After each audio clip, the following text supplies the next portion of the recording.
Hello, everybody. Welcome to our roundtable discussion today for library makers. My name is Kelly Nimitz, and I'm on the events and chair committee for library makers. For those that don't know, library makers is a wonderful community where library makers from all over the world get together and we collaborate and talk about maker stuff. We're going to go ahead and get started real quick. Jack, if you could go to the next couple slides. We are in the middle of our problems of practice discussion series. This is part 4, where we're going to talk about being a sustainable and future ready makerspace. We are joined today by our committee members. We'll be led by Jack Schultz, Cindy Place, and Pamela Van Halsma. Jack comes to us from Chicago, Illinois. Pamela from Santa Rosa, California, and Cindy from Boyne City, Michigan. They're all part of the leadership team for Library Makers. So I'm going to go ahead and let you guys lead us the way, because I know we got a lot to talk about. So thank you again all for coming. We appreciate it. So a little bit about our Library Maker Roundtable. This table series is part of our research for library makers, which is funded by a grant from IMLS. And the result will be a publication with practical advice for libraries and their maker spaces or maker areas that they're working on. So we need some of your help and wisdom and insight, basically your experience to help make this publication possible and to give ideas to others about what are some of the best practices. So when you speak up and share today, you're making a valuable contribution to the work that we're doing here. So thank you for participating. So this is a little bit about the structure of how today is going to go. First off, we are going to be doing the introduction here, and then after that, we're going to have 2 breakout sessions. Each session will be followed by a quick 5-minute wrap-up of what was discussed in the sessions, and then there'll be different questions for each session that you can go to for the breakout room, and we'll give you a chance to look at those in a moment before we enter. So some of our requests as part of the guidelines for this is please do be an active listener, take and pay attention to what others are saying, but be sure to share your own knowledge. At the same time, being respectful of others and giving them the time that they need. If possible, it would be best if you could have your camera on. We do understand that some of you may be working today or in other areas where you can't do that. So do feel free to make comment in the chat, but if you're capable, go ahead and have that camera on for us. And then do be sure to be open to new ideas and encourage people that might have a different structure than yours or maybe a different type of library to let them speak, but also bounce things back and forth with them.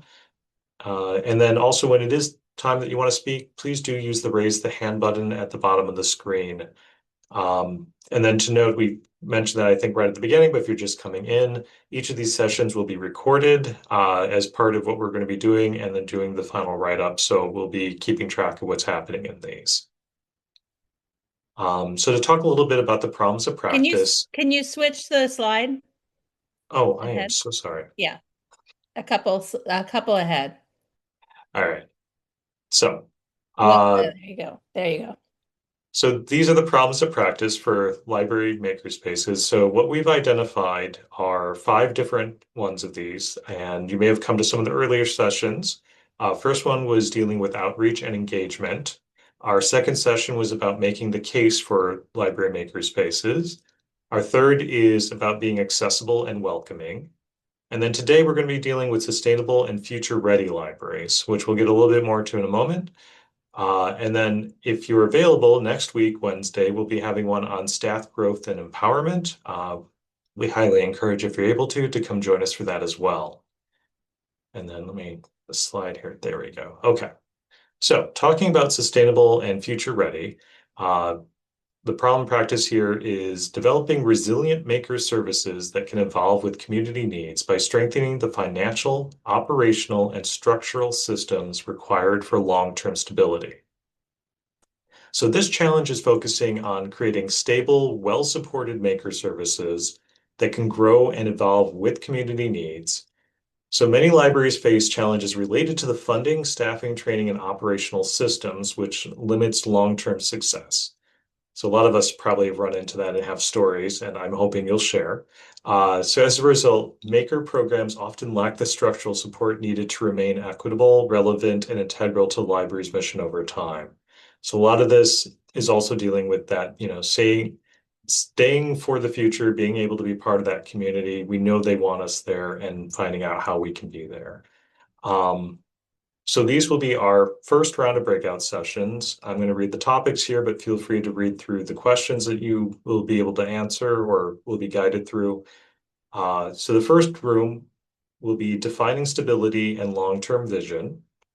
Our Next second slide, room, please. Next slide. oh, I am so sorry.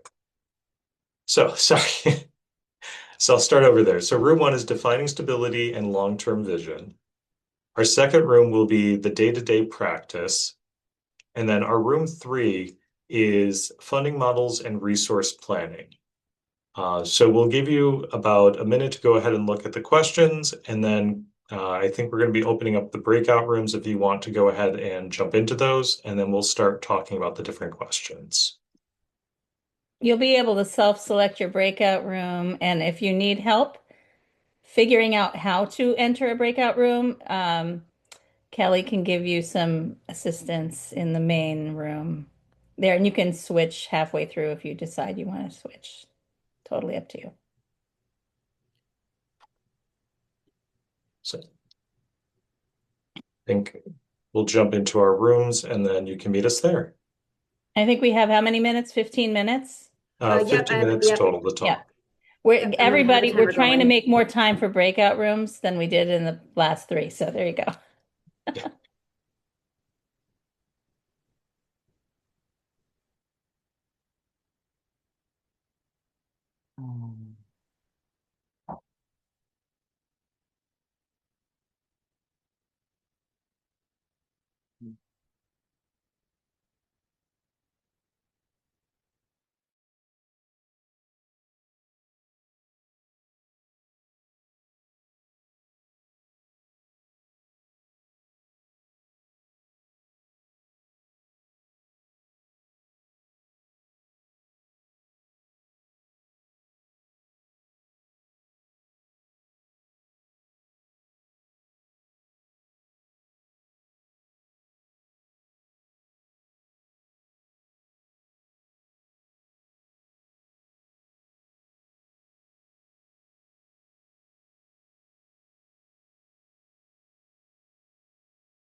Okay.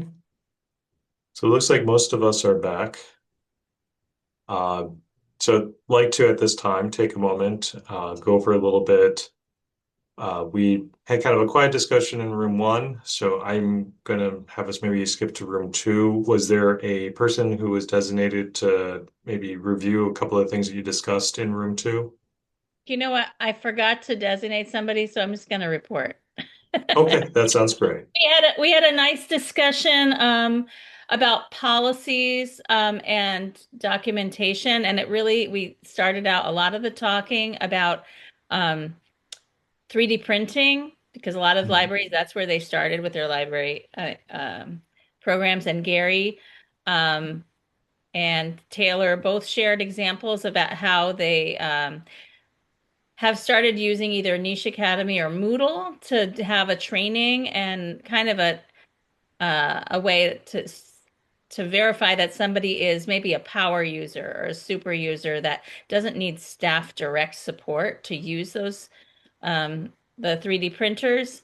And I loved Gary was giving an example on how their libraries are working on actually creating core competencies defined for various tools that can help actually for either staff or patrons to know like what you need to have mastered in order to really be able to use that as like a power user. And then we talked a little bit about the different, wondered if people use just their normal code of conduct behavioral policies that the library has in general and just carry them over into the makerspace or have additional ones. And we're wondering about that. Also wondering how, and so it was mostly sticking to their normal library policies and just extending them. And then also managing software equipment licenses, and everybody seems to be working on managing that. But we heard from Stephanie that her library works with IT, and she created an inventory of her tools and a kind of a calendar for making sure those things are maintained properly. So everybody's working it out, it sounds like. Nice. Um, in that case, for room three, the funding models and resource planning, do we have someone who's going to talk to us, or did you want to do a recap? I did the same thing, Pam, is I don't know if Rachel, Melissa, or Anna want to pipe in. Oh, I'm fine. I have my notes here. Okay. So yeah, in room three, we had a great discussion. The first part about primary funding. A couple of the members in the group had mentioned they do actually have a library budget for their spaces. So using stats to justify as well as anecdotes, those are always great to justify the use of that money, donations from the community. I enjoyed what is it? Melissa said, we never have to ask for yarn ever again. And then also there is an events team that do some help with funding and library friends, of course. And then there's also some of us were saying how some spaces have like I personally am in a small library, but other libraries have like the big maker spaces with computers and all the, stuff and an actual room for that. Um, Lots of tech grants that was brought up, city grants, and a lot of community support. So that was kind of on the funding.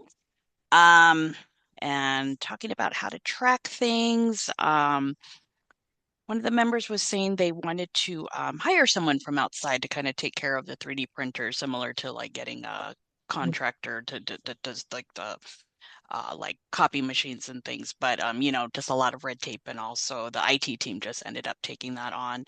Um, and working with manufacturing companies, that was interesting, Cindy. Like basically they work with the libraries to kind of turn the library into like a training grounds. I thought that was really interesting. And then the question about working with outside funders, definitely lots of talks about grants. And I was like writing all this down. Cindy was telling me about a webinar that Library Makers has. There's absolutely resources out there to help with maker spaces. So I just like that was really great. Yeah, great conversation. So really appreciated that. Thanks, Rachel. Thank you very much for the recap. So with that, let's for the moment go to our round two list here. And our breakouts for this, our topics are advocacy, communication, and organizational buy-in for room one. Room two is infrastructure and space considerations. So focusing a little bit more on the space itself. And then our third room is collaboration and future directions. So that focus on the future some more and who we work with.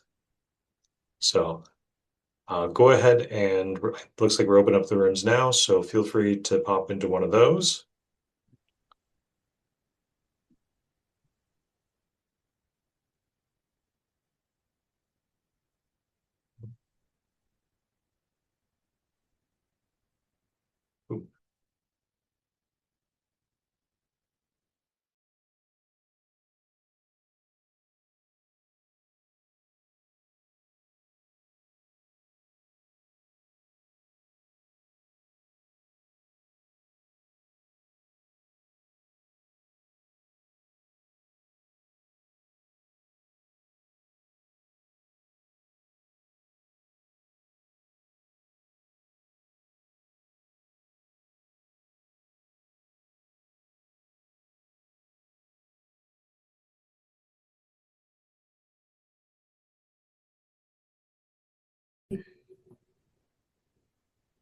So everyone gets back from the rooms.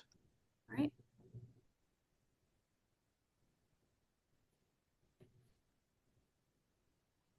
And Jack, I have my recording, so what do I do, Jack or Kelly? Do I just send them in an email or? We'll deal with that. Uh, yeah, Okay, Yeah, that's we'll deal with that later. It's okay. I just don't want to Uh, forget. oh, no problem. Uh, so Jack and I went ahead and like kind of talked about room one with their questions. So I'm just going to kind of summarize what we talked about real quick for everybody. Then we can move on. So both Jack and I have been doing kind of similar things with our advocacy and communication.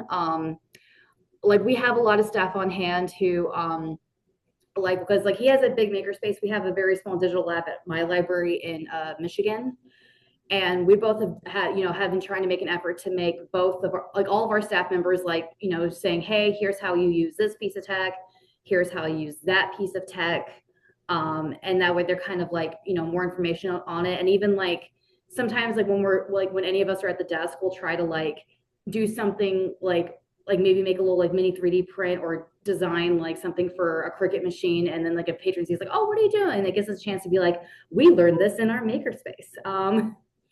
And then just demonstrating that like to patrons and stuff, and then advocating for like if we ever want to get funding. Like I personally host like programs based around like I've been doing a Cricut series, for example, and like I've had like registration on that just maxed out and having to create new sessions, and showing those stats to like our board members and people who we write grants for helps us to like kind of get that buy-in, and it shows everybody that hey, there's a need for this kind of stuff in our community, and like give us money, help us do the things. So that's kind of like how my library does it, and Jack has mentioned with his library as well. So I'll move it on to you guys. so room two, how are we doing? Doria was going to be our fabulous reporter again, but then she had to leave for Oh, okay. work thing. So I will report. Thank you. Again, sorry, if you're tired of hearing my voice, but we were talking about space considerations and infrastructure being ready and appropriate for the maker program. And listen, not everybody has space. Like we just like can't come to terms with that. Sometimes don't even have a program room. But that's okay. And you do what you can to keep the program going.